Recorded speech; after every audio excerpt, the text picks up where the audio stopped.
Right, thank you for joining me as we do our poetry review for our British Lit class. Um, we are primarily going to be looking at poetry that originates in England during the 15 and 1600s, or the 16th and early 17th century. Um, Although we are looking at English poets, we need to acknowledge that they are being informed and influenced by poets and poetry from other countries. We also are going to be looking primarily at identification of form and structure and rhyme scheme today, rather than looking explicitly at the content and the imagery and and kind of like literary themes that we see in poetry. So we're going to look a lot at the organization of poetry today. We're going to start with our sonnets because this was the big hit, the fashionable thing during this time period.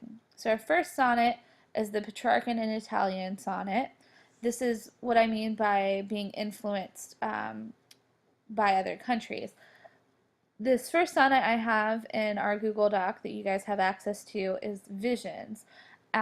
This was written by Petrarch, who the form is named after, but it was translated by Sir Thomas Wyatt, and he brought this he helped bring the fashion of writing sonnets to the English court. And there are several things that he took from Petrarch's structure that kind of helped to form what we know as the Petrarchan or Italian sonnet today. One of those things is the fact that the Petrarchan sonnet, like all sonnets, it has 14 lines, um, and it's an iambic pentameter, but it's how those 14 lines are organized and broken up that make each sonnet form unique. So in the Petrarchan sonnet, we have an opening octave. That is the first 8 lines here. They deal with kind of the first of two differing but related ideas that sonnets are known for. And then the second idea or topic is dealt with in the sestet, the last 6 lines. All sonnets tend to have a volta. That's our name, our term for the turn, where either the poet starts talking about the second differing but related concept, or sometimes the poet turns kind of reflective and starts remarking about the things that they've been discussing.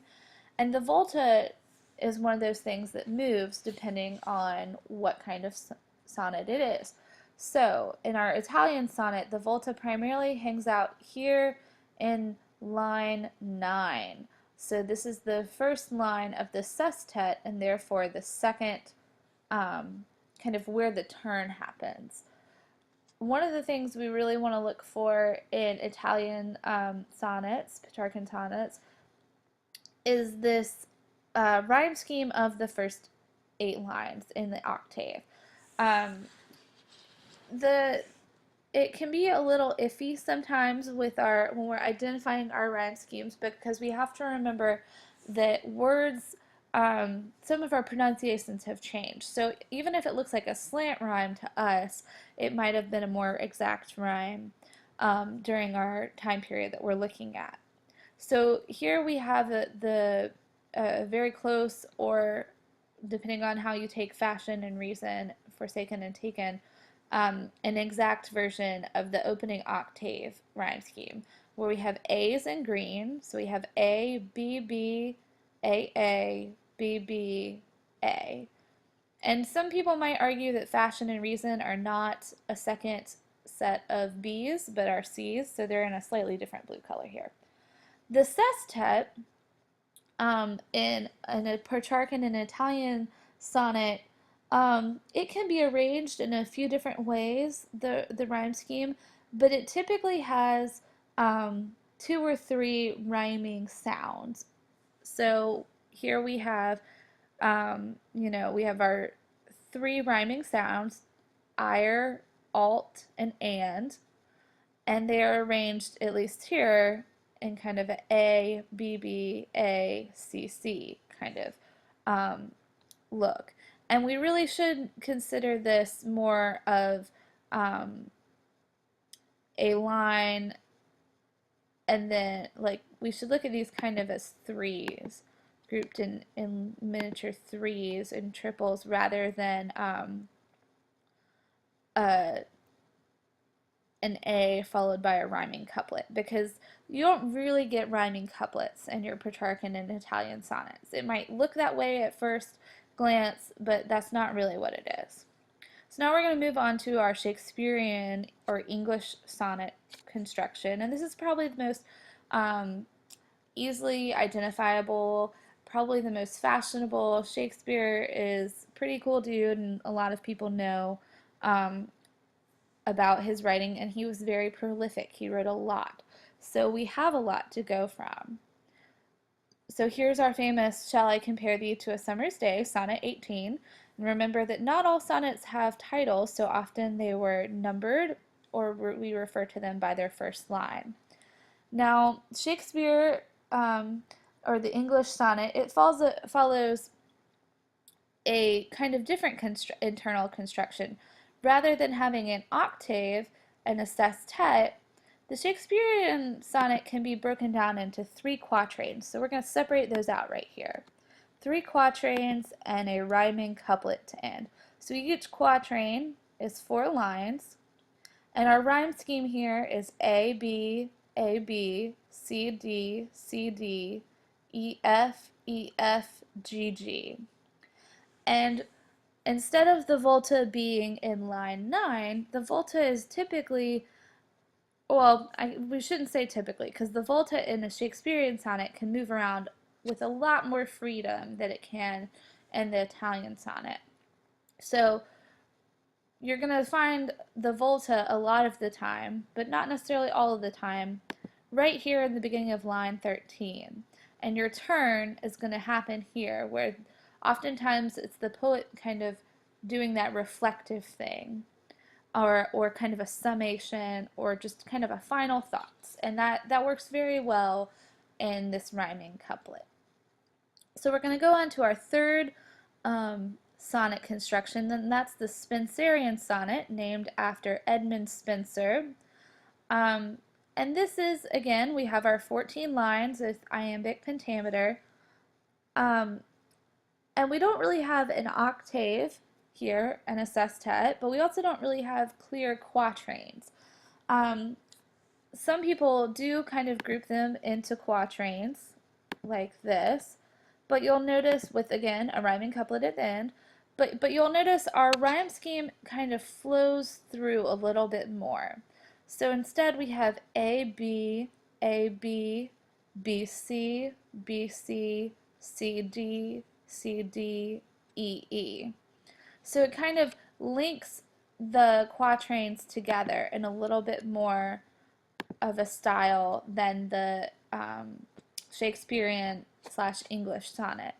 A lot of times when we're looking at a Spenserian sonnet, we'll consider the first 12 lines all together, and then you have your rhyming couplet. And it's kind of important to note that while Spenser often uses words like but or yet in our line 9, where a lot of people would consider the traditional volta turn to happen, and those are words, but and yet are words that might indicate a turn. It doesn't necessarily mean that he does that. He was kind of doing a fake out in some ways. All right, so now I want you guys to take some time in your own Google Docs and identify the sonnets in the practice sonnet section. I've specifically left off the names of the poets because I don't want to give you guys kind of a clue, and I'd really prefer if you didn't look these up online. I want you to go through and identify your rhyme schemes. You can do that either by color, or you can do it by letter and write out the A, B, A, B if you need to space them out to kind of figure out if they're an octave and a sestet or 3 quatrains, or kind of a 12 and 2, do that. And then right there at the top, I want you guys to enter in whatever kind of sonnet you think it is. Um, and you'll obviously pick one instead of typing all three, like I just did. You'll pick one of those and just title it right there. And that's what you guys are going to then drop off in our collective ones. Now we're going to scroll down a little bit further, and I want you guys to bring back some more practice. And this is what we talked about 2 weeks ago when we were really focusing on our rhythm and rhyme. So during this time, we also had some poetry that wasn't specifically sonnets, and I still want you guys to be able to look at this and pull out the meter and be able to identify rhyme schemes. So I've already done the first stanza here for John Donne's The Flea. We have 3 stanzas, and each stanza has 9 lines. So I want you guys to go ahead and identify that. See if the rhyme scheme stays the same throughout the whole poem, and go ahead and look at the lines, and go ahead. I will let you guys go ahead and know that this is I ams. So that's your foot, and remember, a foot is a unstressed and a stressed syllable in some kind of combination. So I ams are specifically just one unstressed syllable and then a stressed syllable, and how many of those in each line is how we determine the actual meter. Okay, so I want you to do that for The Flea. I want you to do that for Christopher Marlowe's The Passionate Shepherd to His Love. Go ahead and do the rhyme scheme here. It's all rhyming couplets in quatrains. So each stanza is a quatrain. It's 4 lines made up of 2 rhyming couplets, so that's not that difficult. So really focus on the meter here. And then end with Ben Jonson's To My Book. And again, we have rhyming couplets. This is a big deal, guys. Rhyming couplets, we're all over the place. But really look at the meter in these. All right? And I will look forward to seeing you guys in class next week.